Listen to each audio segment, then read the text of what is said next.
chapter because it's so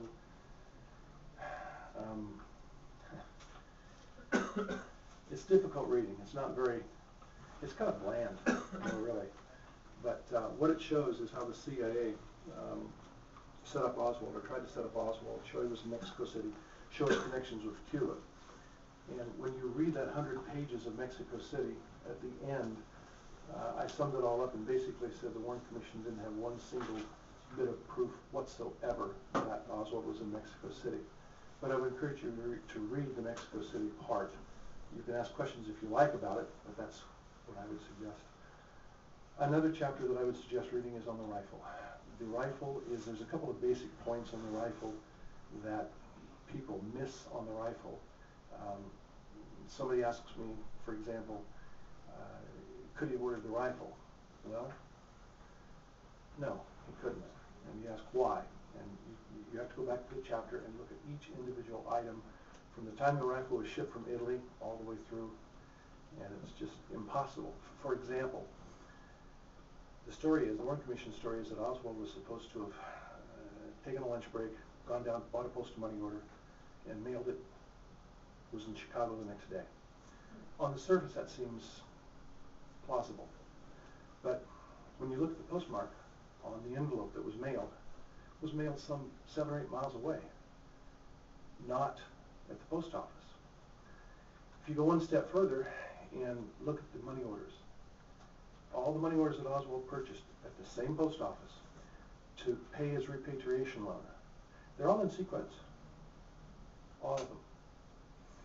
Except the money order to buy the rifle, which is way out of sequence. And it's probably, I don't know, I guess 9 months to a year out of sequence, which means it was probably pulled out of a pile after the assassination. But it's those things that you can look at, the details that show you that it could not have happened. There's many other details, too many that I can't even remember now. The other one, I'm going to give you some handouts that I think is interesting. Is the whereabouts.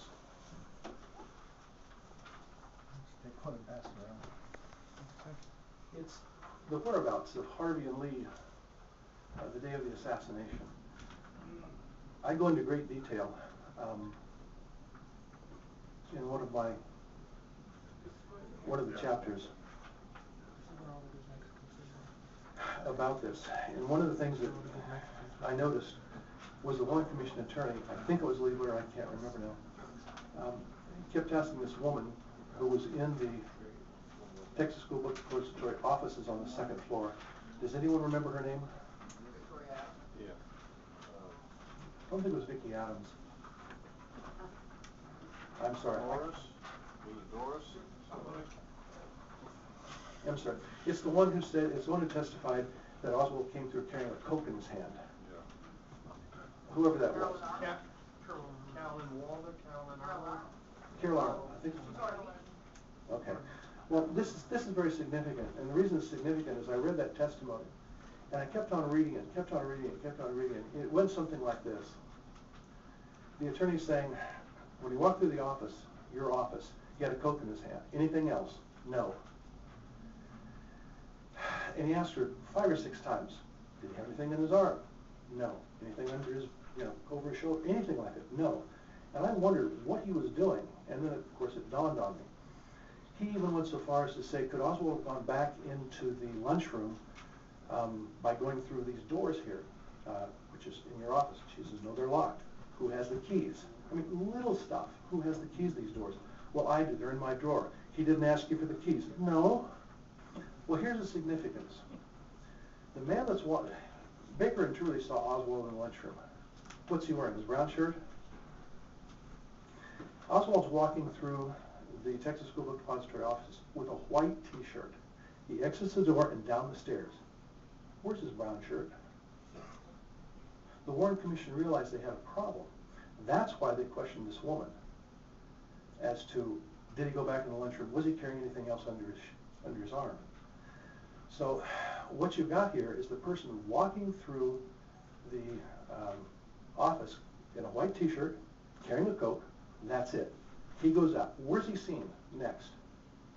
By Roger Craig getting that Nash Rambler. All right. Now Harvey goes down the stairs, is seen by those news reporters, I can't remember their names, goes out the door and is on the bus, Bill Moyer. and then the cab, and he goes home. Now, in my book I wrote that I've thought about this since then, and what I thought about may or may not make sense to you, it makes sense to me. If you tell Harvey, if you're going to set Harvey up for the assassination, and you tell him to wait in the lunchroom, then who's going to identify this man in the lunchroom as the shooter of the president? So you've got Lee Oswald, who's been doing all this setting up, downtown Lincoln Mercury, Sportsdrome Rifle Range, tries to buy rifles from Castro's gun runner, Robert Hewen. Yeah, well, it's been 7 years since I've looked at this.